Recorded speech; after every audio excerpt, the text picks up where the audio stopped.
All right, record. Guys, thanks for joining our lunch and learn today. Lucas and Elissa, what we're gonna do is what we start to get more people joining as we go on, so we'll gain some momentum here. But what we like to do first and foremost is thank you for being here. We know you guys are very busy and we appreciate you helping us, so thanks for being here. Second, I want to introduce you guys, right? So, you guys are the Lucas Howard Group, right? You're based in Grand Rapids, Michigan. You have a team that I believe you guys are what is it, 400 units now? Over 400 or 300? Not yet. No. 300. That was the goal pre-COVID. Yeah, right. That was the goal, but that's where we're at. We had 300 last year. So, and you guys are a married couple, right? That run a team. Going strong, 16 years. 16 years. That's right. Good job. So tell us a little bit about you guys. So what do you guys have a family? You're married. How long you been in the business? Where did you come from? Give us a little background. Am I talking? Okay. So we've been married for 16 years. We have 3 girls. Just turned 13, so we have a teenager in the house. Scary. Ooh. Yeah. Just about to turn an 11-year-old, May 19, and just turned 7. Background on me, I was a loan officer, then stay-at-home mom, and then went to join the team about 6. Yeah, he sucked me in. About 6 years ago, joined Lucas. I got my license in 2008. It's always been an escrow, never sold anything.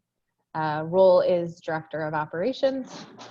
Okay. And that's pretty much my story. That's your story. So, all right. Awesome. Loan officer. That's awesome. That's good to know. Lucas, how about yourself, man? What were you doing? When did you get into real estate? I had my license, I'm right about 17 years.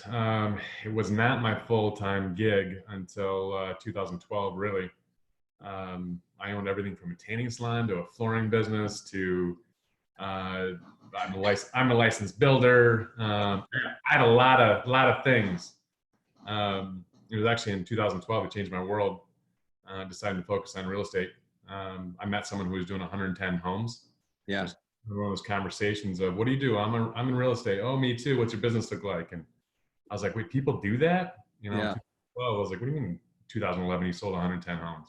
Wow. And it's kind of like, honey, this is the one thing now. This is what I'm focusing on. And it took me 2 years, and I hit exactly 110. Okay, nice. So you built up a business in 2 years to do 110 homes. Yeah, the first year, I actually hired a coach weeks after kind of making the decision that we're all in with real estate. Right. Forgive me, my dog's trying to jump in here.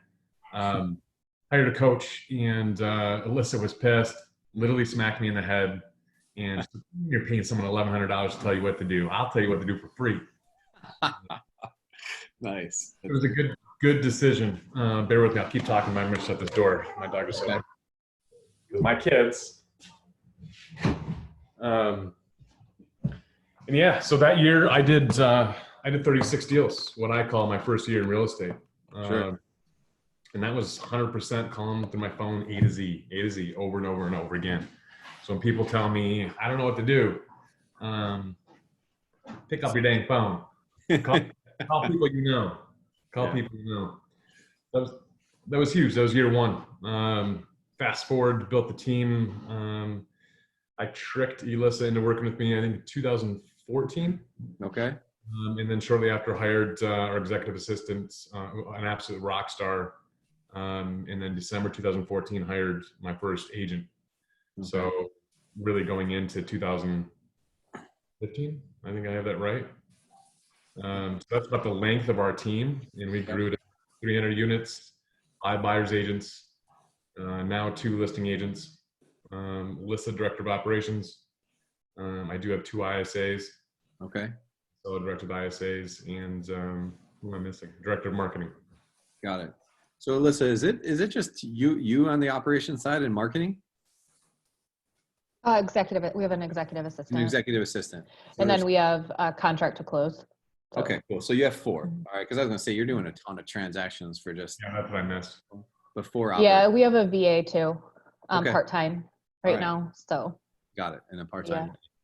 All right. So Lucas, when next time we're together and we get to see each other face to face, I want to hear more about this about the tanning salon business let me,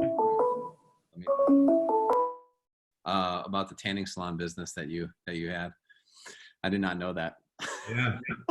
So I was actually, I opened that when I was 19. okay. All right. Makes sense. All right. That's how I met my bride. Yeah. All right. There it is. Getting tan together. All right. That's good to know. That's for a Getting some conversation free another time. tanning. Woo, woo. All right, guys. So I know that we're going to hit our topic, right? And our topic is 3 areas, that you guys feel, and I know that you guys talk about this, the 3 areas of your business that you need to audit, right? But before we dive into that, now that we know a little bit about you guys, let's talk about mindset.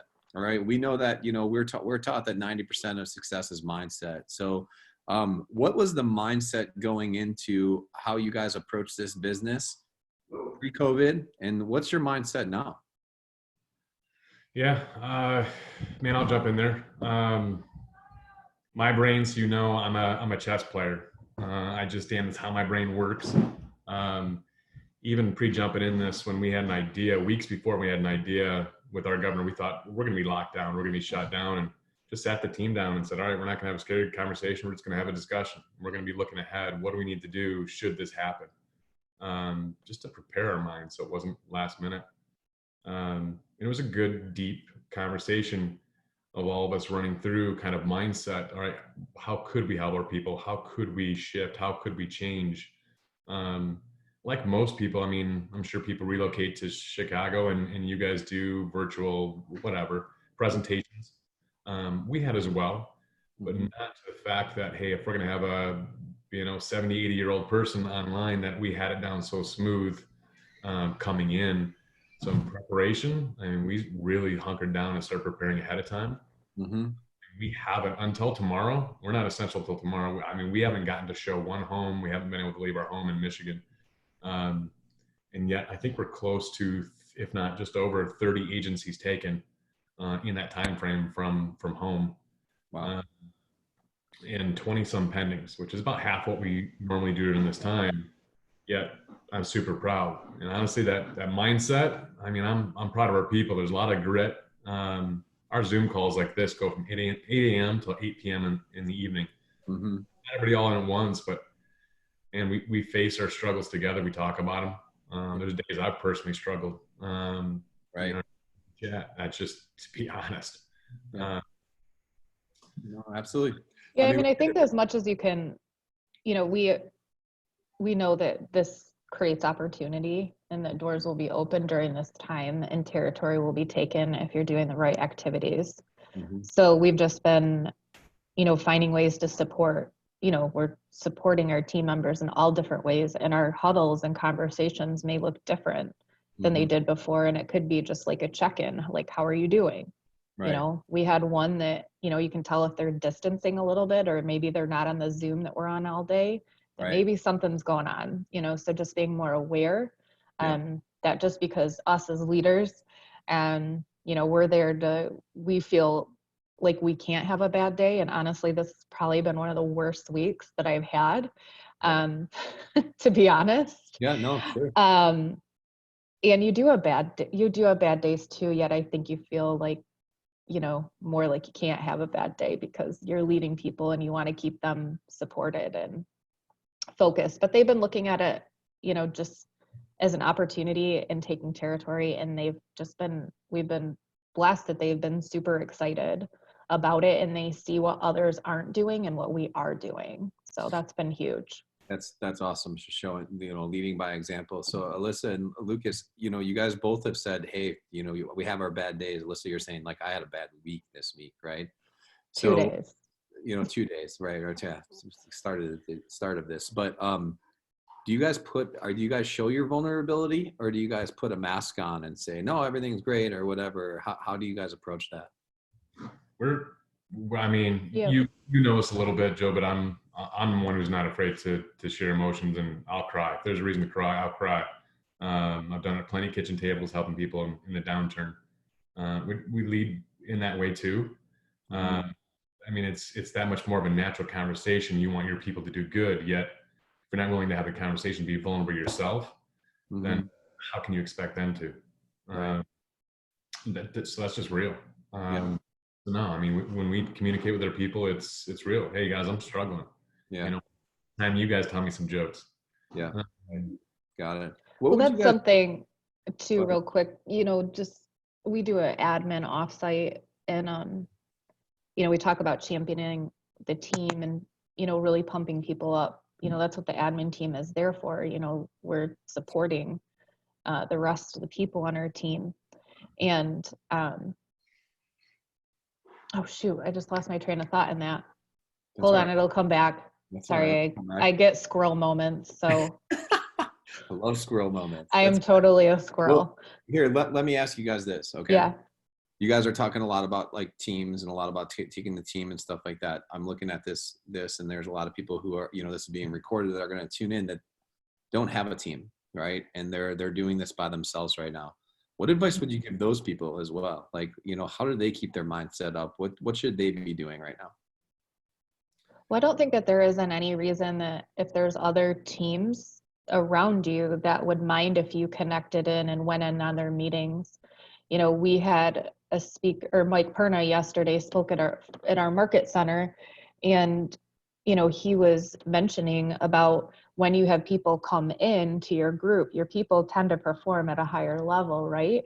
So I would just say, okay, if I don't have a team, then how could I could I ask somebody else to be in with their team and just see what they're doing, or check in, or have somebody that you're, connecting with? That's what I would say. So yeah, your suggestion is, hey, it's still, even if you're doing this solo, surround yourself with people who will bring you that energy, right? And kind of just some Yeah. accountability a little bit. Lucas, what Yeah. would you say? no, I mean, it just for those I was imagining myself if I didn't have my wife and my team, what would I do? And there's moments of, I mean, we all need that connection, that human connection. But yeah, who do you trust in here? I mean, Joe, if I was in your market center, you were Josh, it'd be like, guys, hey, I'm struggling. Right. We need that pep talk. I mean, need some whatever, that connection. Surround yourself with those people. Find those people. Yeah, jump in. I mean, you guys are jumping in here. Mhm. Okay. And I see a few of your real faces. What up, Don? Um, but yeah, get that connection any way you can, and that encouragement to lead forward. Okay. Yeah.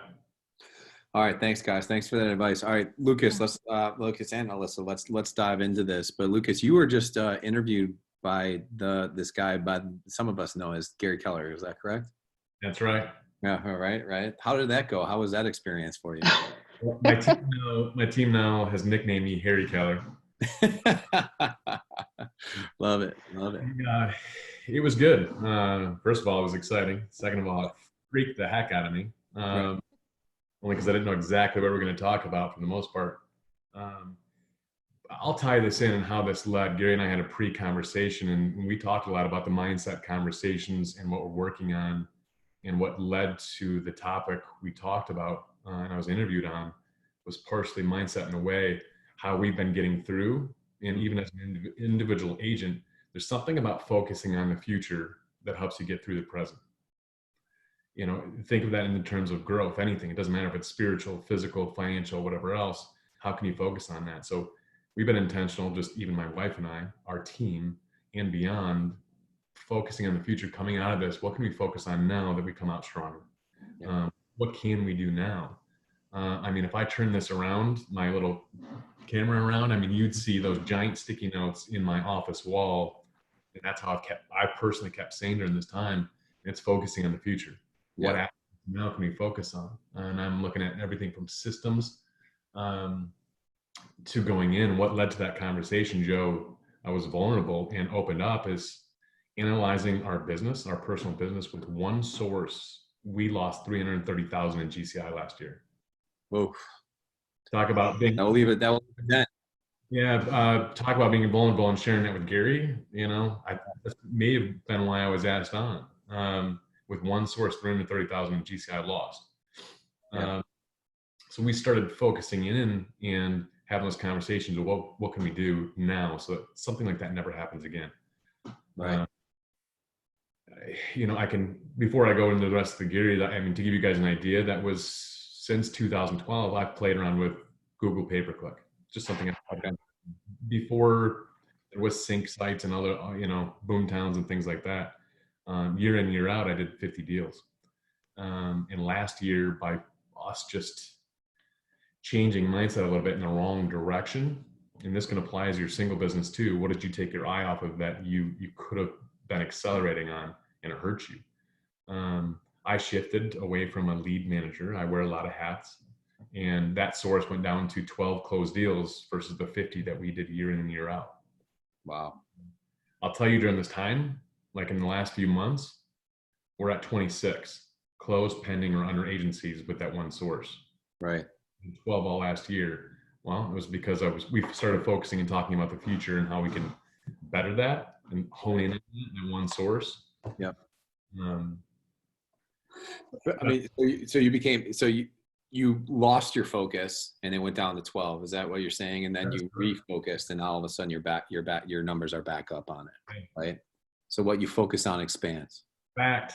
And that was one source. And I mean, I could go into a whole, it won't apply to everybody, but we hired a lead manager during this time to hold those leads accountable. Okay. I won't dig into that, but we went into the conversation of kind of what we want to talk to you about, and what Gary talked, and I think on your day of mastermind too, about the 3 audits. Elissa and I we were already basically doing that. We just didn't have words for it and honing in. Okay. But I'll read a few different things from Gary and I's personal discussion, as well as the mastermind. Yeah. Well, I think it's important to talk about the leads, though, for people that have a team or don't have a team. It doesn't matter. Gary, for the people that aren't in the group, he's been talking about owning the lead for quite some time. So, how are you owning that lead, and what standard is put around that lead? Even if you are an individual agent, it doesn't matter. We all know that the conversion happens in the follow-up. So you're wasting, as an individual agent, you're wasting just as money, as a team is, by not, getting in and analyzing that. So through all of that, we had hired on the lead manager, and she's creating systems around people won't get leads if they're not, calling, texting, emailing. Right. So every lead, we call it no lead left behind. Okay. And every lead is treated the same. And since we've focused on that, the GCI, or it's gone up, our conversions in that pay-per-click have gone up. So just the simplicity of that, Elissa, like, for these people on the call or listening in, how do you guys define a lead? What is the definition of a lead in your organization? We're actually digging into that right now. I know that sounds really weird and crazy, because I feel like there hasn't been a cohesiveness within our group or in our team of, does everybody really understand and have the same viewpoint of what is a lead? Right. So that's something else that with our administrative coach that we're digging into as well. You nailed it with that question, Joe, because it was, as an example, and you may not even yourselves, just if someone calls up your sign, are you treating that lead or person coming in systematically or in the same way with the process as you would if it was some online lead? It was perfect. So that was a way we were failing as well. Those hot phone calls, there was nothing recorded. There was no systematic way. So that's what we started putting in place and focusing on. If this happens, or if this comes in, then X, Y, and Z. This is exactly how we handle it. Right. Or say like a random, like say your admin brings a lead in. Right. Like, everything is handled the same way. Doesn't matter what it is. So we're diving into that right now, and it's painful. I'll tell you that. Yeah, you're putting a system in place. Yeah. Okay. We're getting our poop in a group. Got it. So as a newer agent on here or listening in, as far as definition of a lead, you guys are working on yours, right? Yeah, I mean, we honed in, and in fact, our lead manager sent something out this morning I haven't even seen. She put some definitions together where we're classifying and grouping some things. Before it was essentially, any type of inquiry. There's a hand raised, it's a lead. Right. Um, in our world, with the exception of if it was a phone call or something else, which was we were missing the ball there. Got it. I have been taught that this might help you guys or might not. That I have been told that a lead is someone that has expressed interest in buying, selling, or investing in real estate that you have a follow-up plan for. Yeah. Right. You just nailed it, because we didn't have a follow-up plan for some of those leads. Yeah. Right. Sure. All right. So let's go to the topic, Lucas. So let's go back there. So there's 3 areas that people are listening in on want to audit their business. All right. Whether you're a single agent or a team agent or whatever it is, this is 3 areas consistent for everyone. Is that correct? Fact. It's a fact. Okay. I recorded some of my my talk with Gary as we led into this, even the pre-call, but Gary said difficult times require difficult decisions. A radical change in circumstances always forces a radical change in priorities. You should be running to survive right now. He said a transfer of thinking leads to a transfer of action, and a transfer of action leads to a transfer of wealth. And then Gary kind of jumped in, and then he goes, in our world right now, how many agents aren't going to make it because they're not doing what they need to right now? Right. That transfer of wealth in our world is going to come with territory. So, again, this comes into leading into analyzing your business. We asked Gary, what were 1 or 2 mistakes we as agents could make during this time. Right. Said, people need to constantly monitor their vital signs, cash coming in, revenue, your overall business and financial health. I'll put a pin. If anybody's been on calls, you've all here analyze your finances and all that. We'll dig into that more, but it's deeper than that. Gary's like, it's everything this company teaches run as a business. How regular are you doing that? I won't steal Elissa's thunder because she's the one that really honed in on that. Yeah. And then number 2, he said the business as usual mentality. Yeah. It was powerful. What sabotages reinvention is the attachment we have to the idea of the way things used to look. Mm-hmm. I'm going to say that again. What sabotages reinvention is the attachment we have to the idea of the way things used to look. We have a deep longing to go back to the way things used to be. Yeah. And I promise you, if you're not pivoting or changing your business right now, even if it's a 1/10 of a degree coming out of this and adapting in that way, you're going to be loose. You're going to lose. The sabotage word there is key, right? Like, it gives real clarity around, that descriptive gives real clarity of what can happen to your business, right? Fact. Yeah. I mean, I'll jump back real quick. Our team had the same discussion, and we kind of brought this back and talked about it and said, all right, tomorrow here, we're going to be essential, and we have the opportunity to go back to the way things were. What can change? How much, I asked them, in your opinion, how much do you think that we'll go back and do digitally presentations? Why are we going to drive 30-40 minutes across town to have a sit down one-on-one with us if we can do that? Mm-hmm. Honestly, probably 40% will change to this new normal. Right. Okay, we're adapting and pivoting. Yeah, that's a lot. I was going to ask you guys, what are some examples of that you guys have found? I mean, you guys are non-essential, right? So what's different for us is we're stay at home till June 1st, but we're essential, right? Like we're out there, and obviously we're being very safe, but you guys being non-essential, what are some of the things that you guys have pivoted your business on that have been successful, some successes? Yeah, we'll get into some of that as we dig in here. I mean, but that was probably the biggest. Everybody's going digital. I mean, those 30 some agencies and 20 some upper 20s pendings. Yeah, it's digital. So without us being able to do anything, like literally anything, I mean, we had to 100% dive into that. 100%. For people that don't know it, I know it from talking to you. When you say 30 agencies, what are agencies in your world? Oh, sorry. Buyers or sellers under contract to list or work with us. I mean, our team is, since the beginning of time, I don't go show a buyer a single home unless we've had a sit down and they've signed with me. That's your agreement signed. That's correct. And, I could go deep into that conversation and my thoughts there another time. And it works for us 100% of the time. We lose very few people because of that. And honestly, because of that, it's been a lot easier to do digitally. We were previously prospecting on the phone, Joe, and then setting a future date for them to come in the office. Right. You've got them on the phone. Chances are they may not be doing anything for the next 30 minutes. But if you said, hey, if I shoot you a link right now, do you have a few minutes to chat over this? And then start going through it. Yeah. So, Right. it's proven to work in the last 2 months for us. We shifted that mindset of why does that aspect have to change in the future? I think it created a lever, really, like if you look at it, virtual is creating leverage. You're taking out drive time. How many more appointments can you get in during a day? How does this increase, what you're making? And, it's almost like I don't know, I've looked at all of this as like a blessing, because when the world shifts and the world changes, they're going to blame it on that versus thinking that you're thinking differently and you don't want to,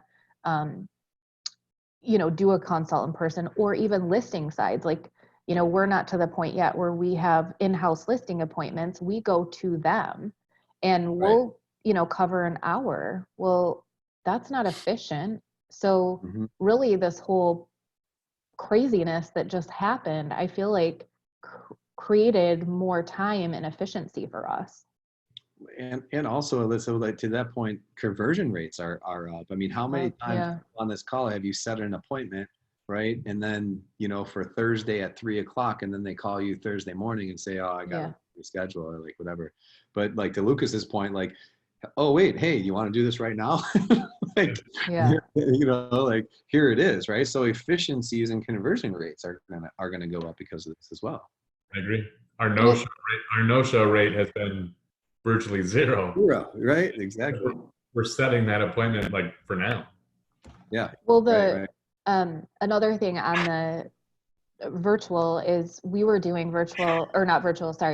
in-house home buyer seminars, seller seminars. And you think about that, we would do it at night, so there was less expense, and we'd have a vendor bring cookies and stuff, but still you have your staff, you have your setup, you have the people's time, they're staying there. Say nobody shows up, so now we're just blasting virtual stuff out there, home buyer, seller and buyer seminars. And if somebody shows up, great. If somebody doesn't, who cares? You didn't waste any of your time, right? And resources. Yeah. And the biggest thing is in an event, like there's been, sorry guys, there has been, nobody that showed up. It doesn't matter. It's the fact that you're doing it and they know that you're out there and that you're, changing and pivoting to what this can look like, and that the option is there. That goes with events too, like we're doing trivia night with our people. And really at the end of the day, as many events that we do, granted, we don't want this all virtual and we'd like to be more face-to-face. At the end of the day, it's going to potentially save us a lot of time and a lot of money. Yeah, absolutely. Well, listen to that point, right? It's like it becomes a branding tactic, right? Like you're kind of branding, you're out there doing this stuff, whether they show up or not. If you're there in person, the staff, everyone's looking, oh, wait, when's everyone showing up? Right now, it's like, hey, if nobody shows up on the screen, you hit end meeting and you're good to go. Right? Yeah. So it's rough. It removes that. So awesome. All right, Lucas, let's go back. Sorry, we got off on a tangent there. Oh yeah, that's my squirrel. So this is, it's good. It's a good conversation. But then we talked about how any type of recession, any meteor, some type of crisis, what it does is it exposes people's mindsets, our way of thinking, our systems, our models, our finances. I'm going to be vulnerable. Listen, I, thank God not physically, in our world financially, we got fat and bloated. Times were good. We were already diving into it in advance of this. However, this made us really hone in. And we're still honing in. So people may be sick about talking about digging into your finances. I urge you, don't stop. and every week go in and dig in further. It's really the three things. I'll give you the three topics, and then Alyssa and I will dig into a little bit. But one, it's audit your expenses. Audit your expenses. Number two is audit your process, and basically an efficiency audit. And we'll go through and give you examples of how we've literally destroyed our world. I mean, if you can see our notes right now, there's a lot that's changing in our personal business coming out of this in this way. And number three is an audit on capacity. Okay. The audit, and we'll explain. Yeah, you're going to explain this, right? Because expenses is easy, right? To understand, but then process. Yeah, we'll go through it. Alyssa, do you want to jump in and kind of talk about the expenses, and then we'll go through processes and give you guys a further idea. Cool. Awesome. Let's hit it. Yeah. So for expenses, that was anybody that's in coaching, they're like, cut your expenses, call your vendors. So if you haven't done that yet, good action item to do. So one of the things I was personally working on is making all those phone calls and having those conversations. And in a lot of people, so I would go into it, and this script worked well, and I just kind of pulled it out of my butt. I would call and I would say, it's Elissa with the Lucas Howard Group. We've been loyal to your company for, X amount of time. We're considered non-essential right now. So I am there or other vendors that we're working with are helping out during this time. What are you doing to help your people?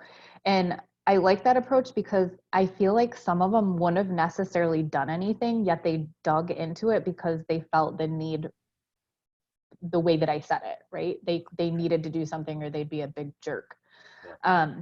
So yeah, I just went through and I just cut something that I had a big aha moment during all this and doing this is that, I feel like we always just say okay to the price. Mm-hmm.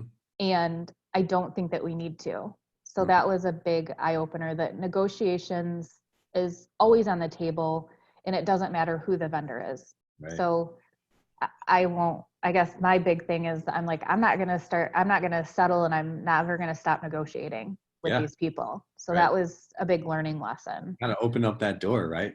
Yeah. Yeah. Yep. And I love the hustle in that. So it's super great. Fun. That's awesome.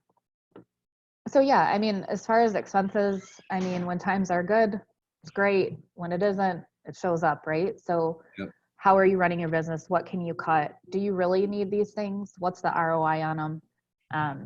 Is it benefiting or is it not? Can you postpone, pick it up later? It's just all of it. Are you getting charged for things that you didn't even know you were getting charged for because you're just, you're so busy.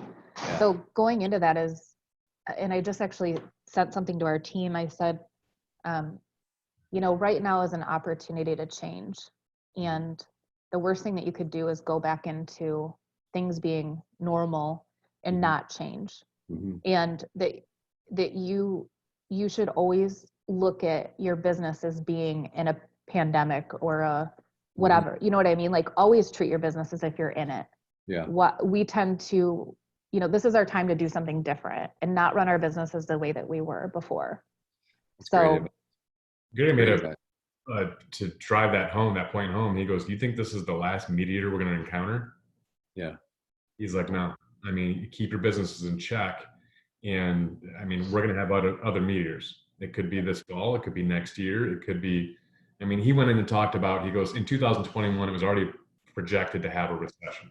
Right. It wasn't slam the brakes like this, but we're already projected. He goes, this just magnified and put it on advance notice. Yeah. So keep that in mind. I mean, we were already expected to have a recession. And it wasn't going to be a crash, but it was, Gary says it was going to be more of a flattening out. Recessions are normal. So did this just put that a little bit sooner, or is it going to make it extend longer? So don't stop. I mean, it's easier to get back in and pump any leads or Zillow spend or whatever coming out of this.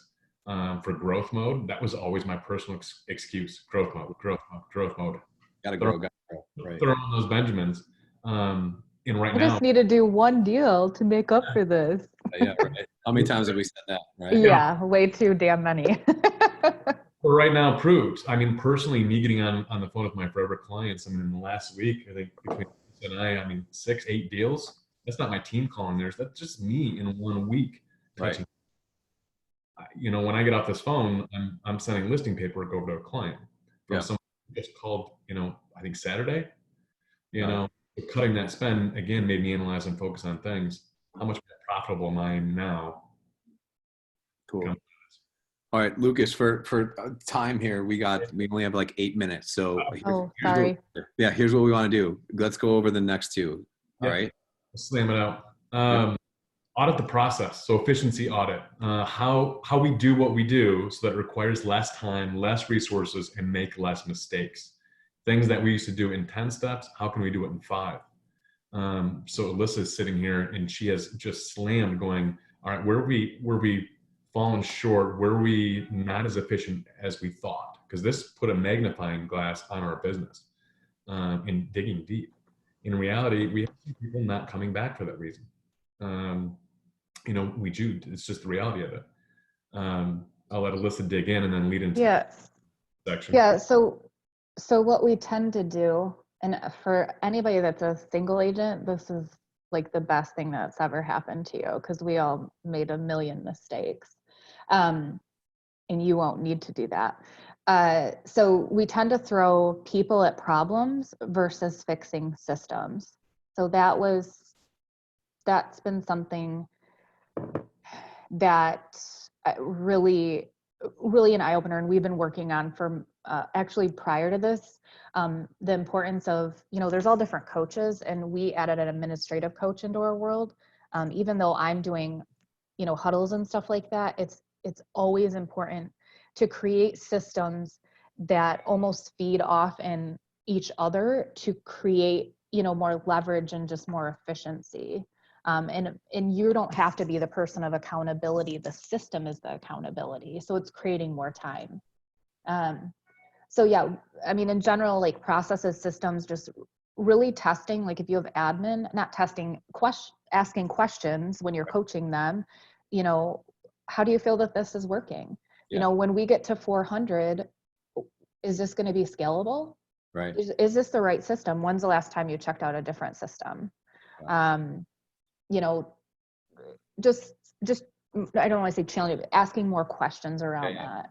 Your systems, and then the capacity, the final one, the capacity audit, that is where it's, whether you're single agent or team, it's analyzing. You know, I've seen some major people in this group throw out and put out their capacity audit, auditing what they're doing per hour. How long did that task take? I mean, even if you're a single agent, what do you do daily? And when's the last time you've analyzed how long it's taking, what it's taking out of that? Us as a team, Elissa nailed it. We were throwing more people at it than just analyzing, have we reached capacity for ourselves or the person in that role before we added another person, you know, or paid another. And we're just assuming that we know how long it takes. So we're getting, I don't want to say we're getting fooled. You need to have a pulse on your business. You need to be in it and have, don't totally check out. It's not a good idea, you know. Elissa, So on that end, if it's just you're a single agent. 1 second. I think we're frozen. No. Oh. Am I there? Yeah, you're here. You're here. You guys are back. Oh, sorry. If you're a single agent, I mean, you still measure those metrics. What should it take you? That's almost a self accountability. What should it take you in the future? You know, for that capacity audit. So if you're doing X in the future, don't waste your own time. Put that goal setting in the future. The next time I work on this task, it should only take me an hour and a half. If I'm going over that, well, then I either need help or I'm wasting time. Those are kind of the 3 topics getting to really hone in on for auditing your business: finances, your systems or efficiency, and your capacity for your business. Hey, Lucas, I'm getting you a little frozen here. Elissa, are you seeing him frozen? No. Okay. So did everyone else? Tommy, did you hear him? Did you hear Lucas? All right. Is it me? Might be just me. Did you cut your cable bill down?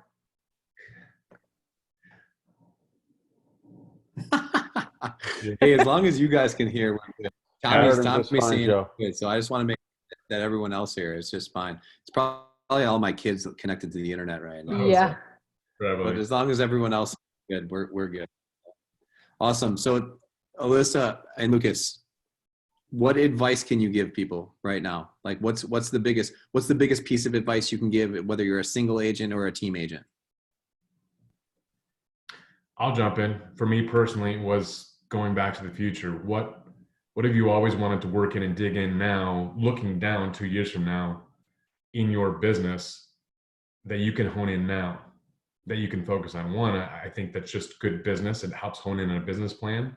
I've always wanted to deal with new construction, and I've never done that. Well, guess what I developed? I developed a plan for new construction that I'm going to present in one builder. I'm going to get on average 68 deals from. And I was able to hone in that right now. Dig in, look to your future, and what can you master right now during this time? And then, yeah, keep auditing your business, the three audits we talked about. Awesome. Elissa, what about yourself? Oh man, I mean, through all of this, just a single agent team, it always goes back to mindset. How are you looking at things? Are you looking at them as a problem, or how am I going to do this, and spending more time focusing your energy on that? Are you focusing on this as an opportunity for yourself? So I would just say, I know it seems simple, and mindset is a huge one, is just keep it. How do you need to keep your head on straight? And that looks different for everyone. And they have counseling online, so whatever. They do have counseling online, right? That's what I heard. Yeah, those numbers are up, I heard. So, Yeah. you guys, I know you guys are very giving people, and we appreciate your time so much. If somebody wants to reach out to you guys or refer you, what's the best way to get in touch with the Lucas Howard Group? Yeah, absolutely. In fact, I'll type right now in the email, my email and phone number, my personal cell phone number, the BAT phone number. If you guys need anything, even if you have any How questions. about you give the hot phone number? We've been protecting that phone number for quite some time, babe. Now, if they want to reach out with any questions, I'm happy Well, to you can, yeah, sorry, admin side here. tell who's my gate. Gatekeeper. No, we are definitely always here to help. LucasHowardGroup.com. We're on Facebook. We have KW Marketing Mastermind Group. We're big on events and community and forever client events and marketing and social media, video, all of that. So if you want to join that group, we'll get you right in. If you have any questions, just reach out. Facebook, Messenger. We're on Instagram, all that stuff. So really, anyway. Awesome. We appreciate you guys so much. We are out of time. I cannot thank you enough for your time. You guys are awesome. Thank you. Love all you guys. People. That was very valuable. What's that, Lucas? We love all you guys. Yeah. That's right. So Thank guys, you for all you guys, for letting us come on. Got it. You got it. Guys, for all you can join tomorrow, Brindley Tucker is in the house. She is the CEO of Your Realty Leverage. She is going to discuss operations tomorrow and how to build a successful operations team. So you're going to want to tune in for that. Lucas, Elissa, thank you guys. You guys are awesome. Appreciate you. Hi, guys. Thank you. See ya. Thanks, guys. Yeah.